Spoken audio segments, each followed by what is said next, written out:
আজ 23 মে 9 জ্যৈষ্ঠ 1427 শনিবার।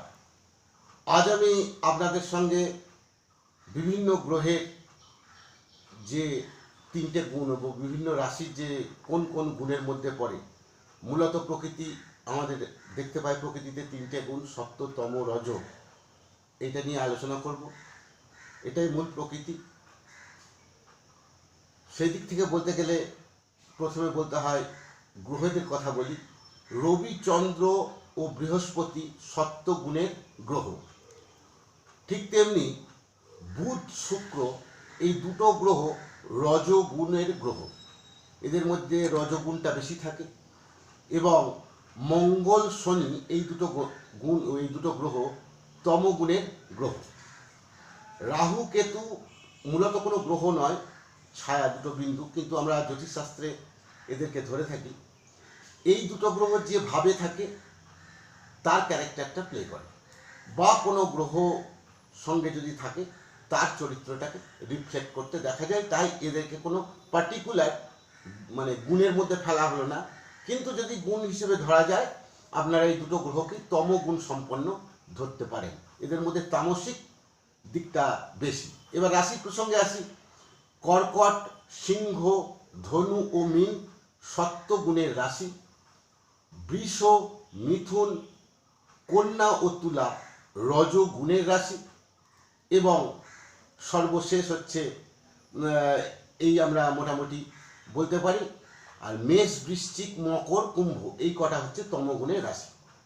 এই রাশি ও গ্রহদের গুণগুলো নিয়ে আমরা বললাম।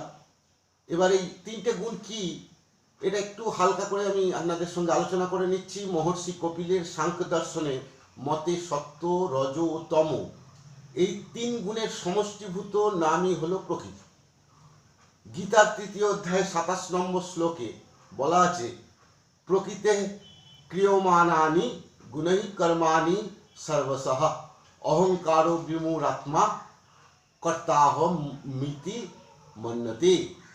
অর্থাৎ বাস্তবে আমরা যেসব কাজ করি সেগুলো আমরা ভাবি আমি করছি, কিন্তু আমি করছি না, সব কিছু প্রকৃতি করছে। মূর্খ ব্যক্তি বা মূঢ় ব্যক্তিরা মনে করে সে নিজে করছে। এটা মেনের ব্যাখ্যা। এই যুক্তির সমর্থনে আমাদের আচার্য শঙ্কর, আদি শঙ্কর যে কথা বলেছেন সেটার একটু রেফারেন্স দিই। সেটা হচ্ছে প্রকৃতি প্রধানং সত্ত্বরজস্তম সাং সাম্যাবস্থা। মানে হচ্ছে তিনটে গুণের সাম্যাবস্থা যখন থাকে, যখন ব্যালেন্সে থাকে তখন প্রকৃতি শান্ত। তারপরে একটা গুণের কোনো তারতম্য হলেই সে তখন প্রকৃতি অশান্ত হয়ে যায়, ক্রিয়া শুরু হয়ে যায়। সাংখ্য দর্শনের এটাই মূল কথা। প্রকৃতি তত্ত্বের যে দিকগুলো আছে পরবর্তীকালে কোনোদিন এ নিয়ে আলোচনা হয়তো হবে। তা মূল প্রকৃতি আমাদের মানুষের মধ্যেও মূলত তিনটেই আছে, সত্ত্বগুণ, তমগুণ ও রজগুণ। বেশিরভাগ ক্ষেত্রে দেখা যায় তমগুণ ও রজগুণ নিয়েই মানুষ তৈরি। কখনো কখনো কেউ সাত্ত্বিক দিকে উঠতে পারেন, বা খুব বড় সাধকরা অনেক সময় সাত্ত্বিক জায়গায় বিরাজ করেন। বিবেকানন্দের মতে আমাদের দেশ ভারতবর্ষ তমগুণের দেশ, তাই আমাদের মধ্যে তামসিক দিকটাই বেশি হওয়া উচিত। এগুলো অনেক চক্রকেও আমাদের শরীরের যে ষড়চক্র, যে চক্রগুলো আছে সেগুলোকেও কন্ট্রোল করে। এগুলো নিয়ে হয়তো পরবর্তী পর্যায়ে আলোচনা করব। মূল প্রকৃতিতে আমাদের যে তিনটে গুণ সেটা নিয়েই বললাম, এবং গ্রহ এবং রাশিগুলো কি কি গুণের মধ্যে পড়ে তার থেকে তাদের একটা গ্রস ক্যারেক্টার বোঝা যায়। সেই জন্য মূলত এটা নিয়ে আজকের আলোচ্য বিষয় ছিল। যাই হোক, এবার জেনে নিন বিভিন্ন রাশির আগামীকালকের দিনটা কেমন যাবে। মেষ রাশির যোগাযোগ, বৃষ রাশির পরাক্রম, মিথুন রাশির সাফল্য, কর্কট রাশির লাভ, সিংহ রাশির ভ্রমণ, কন্যা রাশির শুভ, তুলা রাশির কলহ, বৃশ্চিক রাশির ব্যয়বহুল, ধনু রাশির কষ্টপ্রদ, মকর রাশির বিবাদ, কুম্ভ রাশির অর্থাগম এবং মীন রাশির অশুভপ্রদ। আজ আপনি আমার এই ভিডিওটা নতুন যদি দেখেন এবং আমার ভিডিওটা যদি আপনার ভালো লাগে তাহলে আমাকে লাইক ও শেয়ার করুন। আরও নতুন বিষয়ে আপডেট পেতে আমার চ্যানেলটাকে সাবস্ক্রাইব করে বেল আইকনে ক্লিক করে অল নোটিফিকেশন অন করুন। এবার আমরা একটা রেমেডির জায়গায় আসি।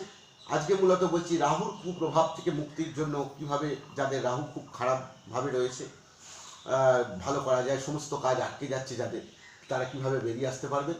বা সমস্ত বাধা থেকে দূর করার জন্য এই রেমেডিটা মূল। কিছু করবেন না, সোমবার দিন এটা প্রতি সোমবার করতে হবে। একবার করলে সারা মাস চলবে। প্রতি মাসে একটা সোমবার বেছে নিয়ে করবেন। সেটা সকাল 9টা থেকে 10টার মধ্যে করবেন। কি করবেন, একটা পাত্রে, কাঁচের পাত্র হোক, যে কোনো পাত্রে একটু গোমূত্র নেবেন।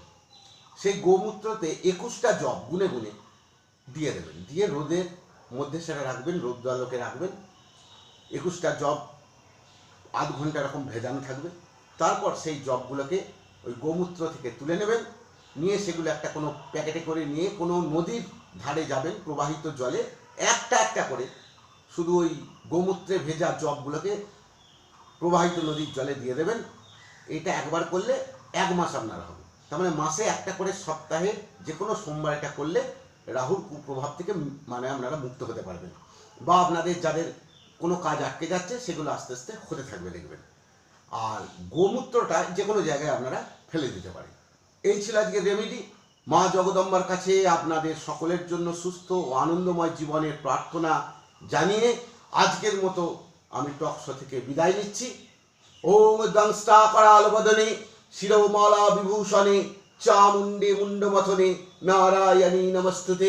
সকলে ভালো থাকুন। জয় মা।